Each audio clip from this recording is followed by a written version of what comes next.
Hello, नमस्ते सबैजनालाई। Welcome back to my mini blog. यो भिडियो चाहिँ होलीको हो।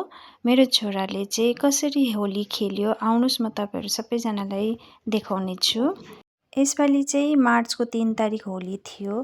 तर त्यो दिन चाहिँ होली नखेल्नु चन्द्रग्रहण लागेको छ भनेर सबैलाई थाहै थियो है। त्यही भएर हामी कसैले खेलिन पनि नानीलाई पनि खेल्नु दिइन। अन्त चाहिँ भोलिपल्टको दिन 4 तारिक चाहिँ नानीलाई होली खेल्नु स्टार्ट गराइदिएँ। अन्त उसले चाहिँ माम आखेहरूलाई लगाइदिनु हुँदैछ। अन्त म चाहिँ खेल्दिनँ भनेर चाहिँ नानीले अलिकति लगाइदियो भने त्यति नै भइहाल्यो भनेर सोचेको थिएँ। तर पल्लोपट्टि एकजना भाइ आएर चाहिँ मलाई एकदम निल्लै बनाएर गयो। त्यहाँदेखि चाहिँ नानीले नि अलिकति लगाइदियो।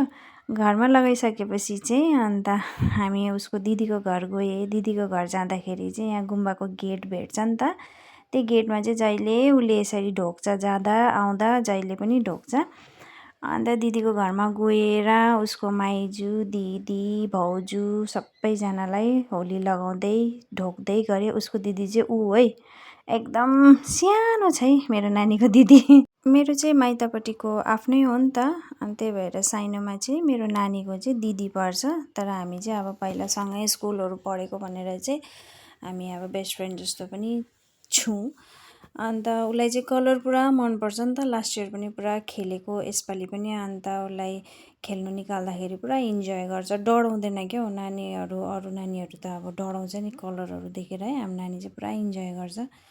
अन्त बाटोभरि जसलाई भेट्छ मतलब चिन्नेहरू है सबैलाई उसले कलरहरू लगाइदियो। उनीहरूले कलर लगाउँदा पनि थाप्ने है। त्यहाँबाट चाहिँ उसको सेम एजकोहरू यहाँ दुईजना बच्चा पार्टी फेरि साइनोमा चाहिँ मेरो नानीको चाहिँ उनीहरू दुईजना चाहिँ फेरि छेमा पर्छ हो।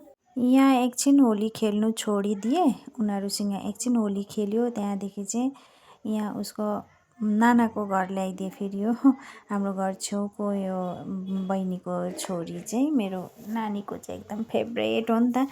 नाना भनेपछि गुरुक्कै हुन्छ हो। अन्त त्यहाँ ल्याइदिए। यहाँ चाहिँ मामहरूलाई होली लगाउँदै टिका लगाउँदै ढोग्दै गर्दैछ।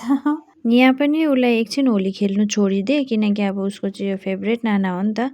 अन्त यहाँ चाहिँ उसँग मजाले होली खेल्यो। घर जाउँ भनेको त मान्दै नमानेको कि सबैजनासँग होली खेलेर मजा मानेको। अन्त बल्ल बल्ल जाउँ भनेर लिएर आएँ।